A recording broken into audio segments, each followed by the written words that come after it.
بسم اللہ الرحمن الرحیم۔ محترم امیر الخا، محترم ناظم شہر، اسٹیج پر تشریف فرما دیگر مہمانان خصوصی، اور آج کے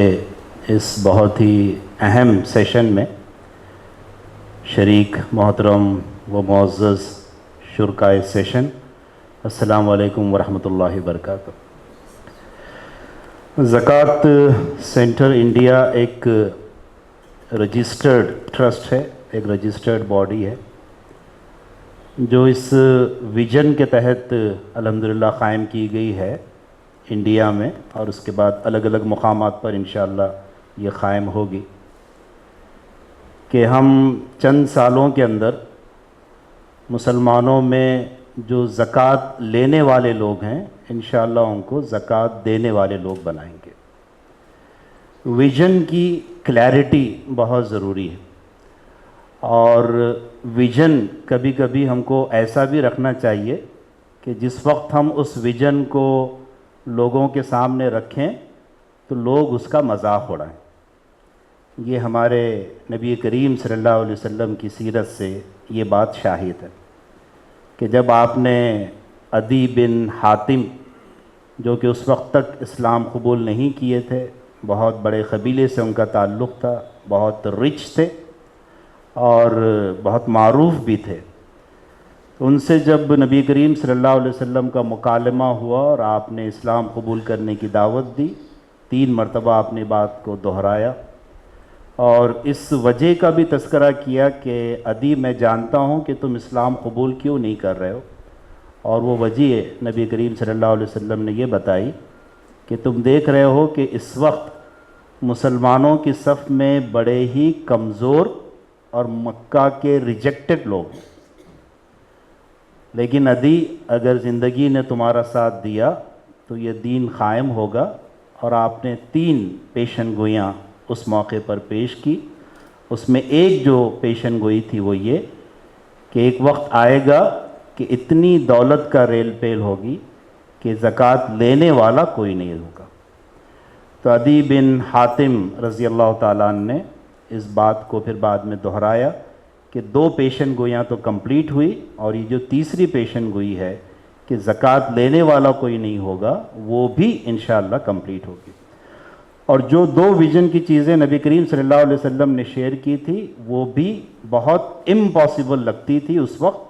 کہ کسریٰ کے خزانے بھی ہمارے پاس ہوں گے، جو کہ اس وقت کا ایک سپر پاور تھا۔ تو ویژن کی کلیئرٹی کانفیڈنس لیول کو بڑھاتی ہے، اور ویژن کی کلیئرٹی ہم کو ایک بہت پریسائز منصوبہ تیار کرنے کے لیے آمادہ کرتی ہے۔ آج کا جو دور ہے وہ پولی کرائسس کا دور ہے۔ پولی کرائسس کا مطلب یہ ہے کہ آج ریسورسز موجود ہیں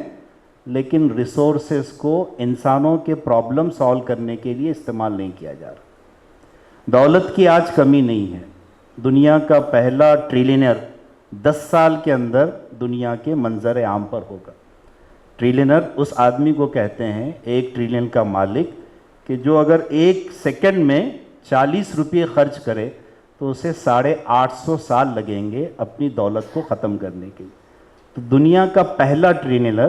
10 سال کے اندر انشاءاللہ دیکھیں گے لوگ، لیکن اس کے باوجود غربت کے خاتمے کے بارے میں ان کی رپورٹس یہ کہہ رہی ہے کہ جس پیس سے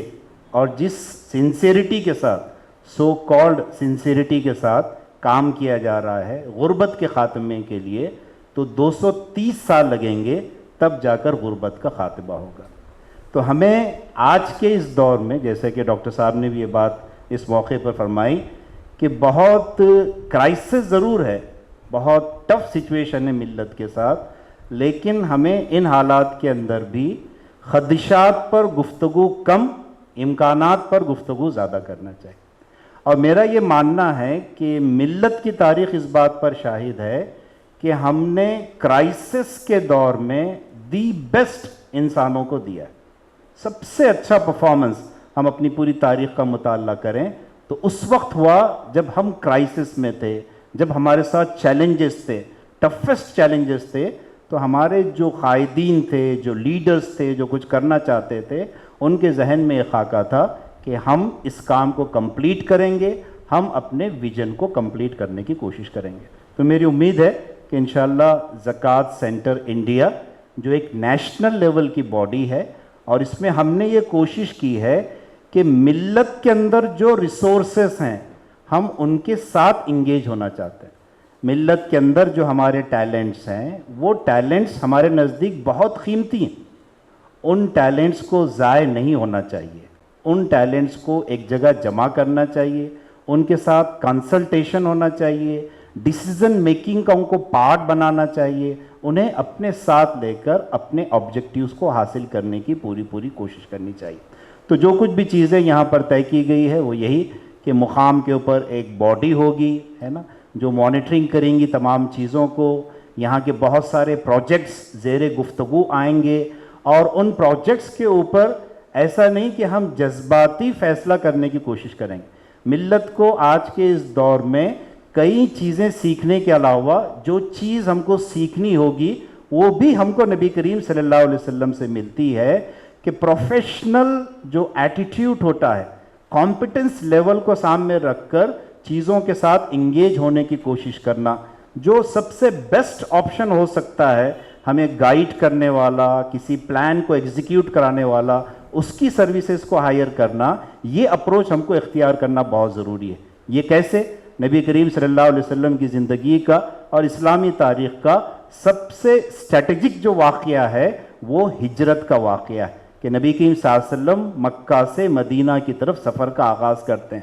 قربان جائیے نبی کریم صلی اللہ علیہ وسلم کی اسٹریٹجک لیڈرشپ کے اوپر کہ آپ نے اس رازداری کے ساتھ کیے جانے والے سفر میں جس گائیڈ کا انتخاب کیا وہ اس وقت اہل ایمان میں نہیں تھا. تو ٹیلنٹس کا جو سمندر اس دنیا میں پایا جاتا ہے, اس ٹیلنٹس کے ساتھ انگیج ہونے کا ہنر جس دن ملت سیکھے گی, ملت مائنورٹی سے میجورٹی بنے گی. مائنورٹی میں ہم تعداد کے لحاظ سے رہیں گے, لیکن آئیڈیاز کا ایگزیکیوشن, اس کو لیڈ کرنے میں ہم ایک میجورٹی پاور بنیں گے. نبی کریم صلی اللہ علیہ وسلم نے یہ بھی کر کے دکھایا. جب مدینہ آپ تشریف لائے تو آپ اس وقت مسلمانوں کی پاپولیشن کو آپ نے کیلکولیٹ کیا تو ٹوٹل مدینہ کی پاپولیشن کا وہ اونلی 25% تھی, اور یہودی اس مدینہ کی پاپولیشن کا 50% تھے. لیکن نبی کریم صلی اللہ علیہ وسلم کی جتنے خطبات ہیں آپ دیکھیے, اس کو غور سے سنیے,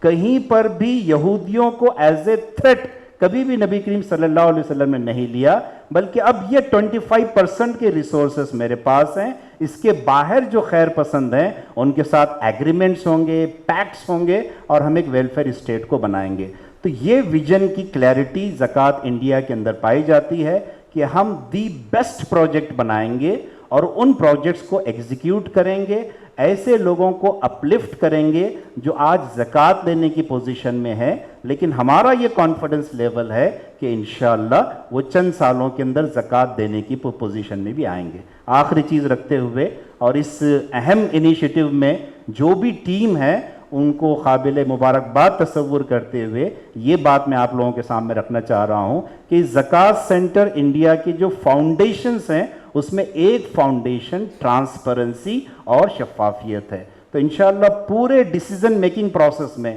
آپ یہ محسوس کریں گے کہ ہر لیول پر ایک شفافیت ہے, جتنے سٹیک ہولڈرز ہیں ان کے سیٹسفیکشن, کنسلٹیشن اور کئی لمبے چوڑے ڈسکشن کے بعد جب تک کہ ایک اتفاق رائے کسی چیز پر نہیں ہوگا تب تک کہ انیشیٹیوز نہیں لیے جائیں گے. تو یہ کانفیڈنس آپ کو انشاءاللہ اس ٹرسٹ کے اندر, اس مومنٹ کے اندر آپ کو نظر آئے گا. تو الحمدللہ یہ انیشیٹیو اورنگ آباد کی ٹیم نے لیا ہے, وہ قابل مبارکباد ہیں. تو میں اسی امید کے ساتھ آپ لوگوں سے اپنی گفتگو کو یہاں کنکلوڈ کروں گا, وہ یہ کہ حالات کیسے بھی کچھ کیوں نہ ہو, ہمارا ویژن بہت کلیئر ہے جو میں اکثر شیئر کر رہا ہوں کہ کسی زمانے میں انڈیا سونے کی چڑیا تھی, کہتے ہیں نا لوگ, اور اس دور کو بہت معطوب دور بھی سمجھتے ہیں, بڑی تنقیدیں اس پر ہوتی ہیں. اور آج تو یہ صورتحال ہے کہ جتنے ورلڈ کے انڈائسز ہیں اس پر ہماری کنٹری کا ڈاؤن فال ہے. وقت نہیں ہے کہ وہ تمام چیزوں کو میں رکھوں,